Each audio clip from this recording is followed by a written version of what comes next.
Hello and welcome to this edition of the Tennessee Concrete Association podcast, which we call Tennessee Concrete Conversations. I have a guest today, Dr. Heather Brown, who is well known to many in the concrete industry, and we're going to have a conversation about the workforce challenges faced by the concrete industry today. So Heather, I'll give you an opportunity just to introduce yourself and tell us what you're doing here in the middle of 2022. Thank you, Alan. Thank you for having me. Longtime friend of Tennessee Concrete Association. My name is Heather Brown, and I work as the VP of Quality Control for IMI, Irving Materials Incorporated. And I've been there almost a year, and it's been an exciting transition for me. And you have a really unique perspective on the concrete industry and the whole workforce issue, because the first part of your career, 20 years of your career, was spent teaching in the concrete industry management program at Middle Tennessee State. So you've touched a lot of lives of a lot of people who are in the industry today. So that's a unique perspective that most of us don't have. And now you're on the other side, and I'm sure you're looking to hire people. You certainly are managing people. And it's a complex time for any company, and I think especially for construction companies and ready-mix companies, to deal with workforce. So I thought we'd talk a little bit today about some of those challenges and perhaps some ways that we can address them as an industry. Well, I'll start by saying that the best part of my new job is that I get to work with several of my CIM alumni. So that was the cherry on top, to come out of academia and get to see the product that I worked so hard to build. And they've done yeoman's work, but the little role that I played is really precious, and we've really enjoyed. I've stopped several meetings midstream and said, look around, everybody. It's me and a bunch of CIM alumni in the room. And that's not just internal. There's been some external suppliers and other folks that have been coming around, and we just all really enjoy those moments of, look what we've built, look what we've become. But those 20 years were very valuable for me to understand, not only from the student perspective, what they were looking for in a career, but I spoke with so many employers who all had the same concern about the future. How are we going to get our next talent? What were we going to do with them when we got them? How were we going to keep them? And where do they fit? Fit is really important to both the student and the company. And I always tell the students, you're not fit for every company, and every company's not fit for you. So we're here to help facilitate the relationship piece of this. And then naturally, where do your skill sets fit into that company culture? What we did learn along the way is that companies had to adjust a bit, and students had to adjust their expectations, because naturally this has been an industry that has built its backbone of workforce from the ground up. College education was not necessarily part of the equation.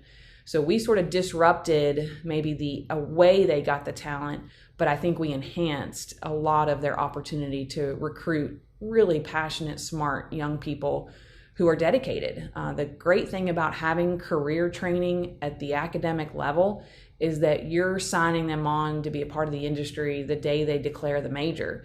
And they really felt that. So if I can encourage all the companies out there to attach themselves to a group of youth out there trying to learn more about your industry, either one-on-one or through a high school program, I can't express enough how much the students value that FaceTime. So that's my advice to you there. But then on the student side, being open to an industry that is so ready to attract you and retain you and can continue to develop you, which not a lot of industries will do. So I think back to the very early days of the CIM program, and I'm old enough, have enough history in the industry that I was around while that program was being developed. And I remember at the time there was a lot of, not everybody was in favor of it. There was some opposition. There were different thoughts about what it should be. But it's so impactful to me. You fast forward now 25 plus years from the very time we started that. There was a big investment on the part of the industry, lots and lots of people, but it was a lot of money that was invested, and there was no promise of a return. But 25 years later, the return is embodied because you are sitting in a room full of alumni that right. represent the combined investment of the industry. And I think there's a lesson for that as we look at the current workforce challenge. It's a hard problem to solve. I think it's going to be with us for the next couple of decades. I don't see that changing. We're going to have to be better at recruiting people, retaining people, and we're going to have to make some investments that today seem hard and difficult. I think a lot of industry companies have not been training. Right. And if we don't train, we won't retain. And we're going to get serious as an industry about that. The 4-year degree is not the only solution. It is filling a need, and we're very proud of it. And I think it's been replicated appropriately in other parts of the country to continue to feed this type of worker into your organization. But Alan's right. I think as a whole, the industry is going to have to look at some other unique ways to solve this problem. And students today are looking for a quicker entry into a good job. Some are even bypassing college altogether and starting a career, right after high school, because they see their parents potentially struggling and they want to go ahead and start making their own money. And they can do that in construction, but where are the industry representatives at that young of an age, high school, middle school, maybe even after they spend 4 years in the military? We need to be grabbing those students and really showing them the opportunity that fits with maybe some of their desires in the industry or desires to be a stable contributor to just a wonderful industry that has opportunity. So I do think there's more solutions out there. I think we presented one that has been successful. The ROI has been almost 90% retention of the alumni base. We're about 88% of the students that came in the door are now fruitful members of this industry, and they've risen the ranks. The dream we had for them not only was to be retained, but to take management positions and be not only middle managed, but at some point executive management, and that's happening. We've had students in the trenches long enough that they're starting to get those opportunities, and those companies are thrilled about their future because they understand they have now a generation that is filling a gap that was as wide as 20 plus years in some organizations. When we started this program, the average age of a middle manager was 57. And now we're looking at middle management in some cases as early as 40 to 45. And I believe that is success in itself. And I think any company would value that kind of bench strength throughout their organization. And I think that also speaks pretty strongly to the opportunities that are present today in the concrete and construction industry. And that's part of the story that we have to tell. So I think one of the investments that we have to make today, the industry made that investment at the turn of the century, literally, in the first CIM program at Middle Tennessee State. I think the investment we have to make today is in having positions from at the individual company level that go out and do what you were just saying, that tell the story at high schools and maybe middle schools and military bases. We're so busy today and we don't have enough people to do the work that we have, but we still have this need. That's part of the solution. And so that's something on the company side that we have to make a commitment to. Mm-hmm. And it is an investment because you almost no company I know of today has idle resources, idle people that could go do that. That's a new position. So that's part of the investment that we have to make as an industry. I have worked for the Tennessee Concrete Association for now 25 years, and we have a role to play in that. But we can't do all of the work. We can only do a tiny fraction. Our companies are going to have to step up if we're serious about solving the workforce issue. And I'll give kudos to IMI. One of the things that I recognized when I was looking to go to work for them is they have actually hired an outreach coordinator. And she has an office in the central part of Indiana, but she has embraced the virtual aspect of her job as well. And she is now reaching over 100 schools every school year with concrete coaster material, with virtual learning. And what I've signed on for with her is to use our QC staff as her foot soldiers.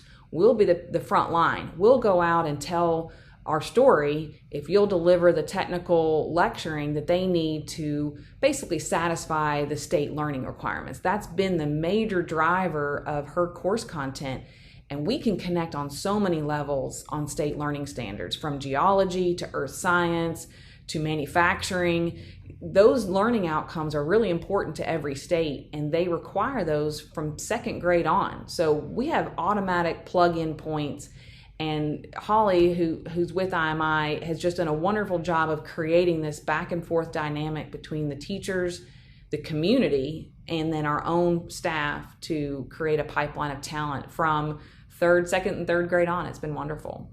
We talked a fair amount this morning about the opportunities that the Concrete Industry Management Program has kind of created and leveraged, and those are so important to our industry, and it's just an amazing success story, particularly when you think about a retention rate of almost 90%. I mean, that's unheard of. That's just amazing.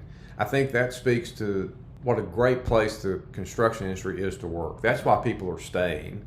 You know, they're not staying for really any other reason. It's a great deal for them. That's part of our industry story that we need to get better at telling. The other great piece of our story is that you don't have to have a college education to have a career in the concrete industry. And we're at that point, and there are some companies who are doing this where what I like to call frontline workers. So it's the people in the seats of our ready-mix truck, the people on the other end of the chute who are placing our product. That's the front line of the concrete industry. But those are great career opportunities, and they don't require a college degree. A college degree might enhance them, but there's opportunities for everybody in our industry today. We have to get better, I think, at telling the story. And when I first got into this industry, most executive managers had spent time driving a truck and being on the other end of the chute.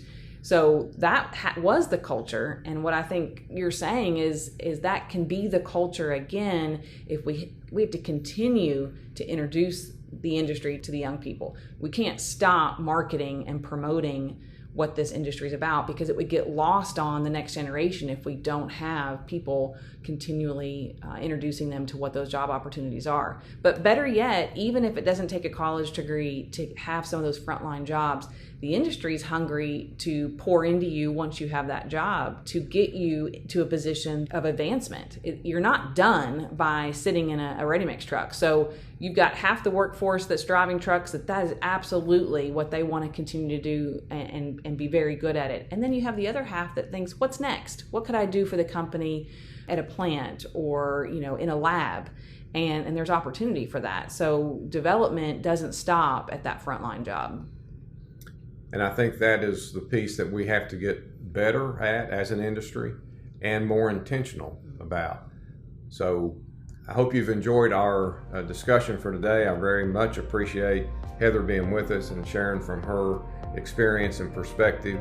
We will continue our Tennessee concrete conversations. So if you have a topic that you would like for us to address, we're happy to do that. You can reach out to me, Alan Sparkman. My contact information is on our website at tnconcrete.org. And you can also find this podcast and our other ones, as well as a wealth of resources, by visiting our website. So thanks for being with us today.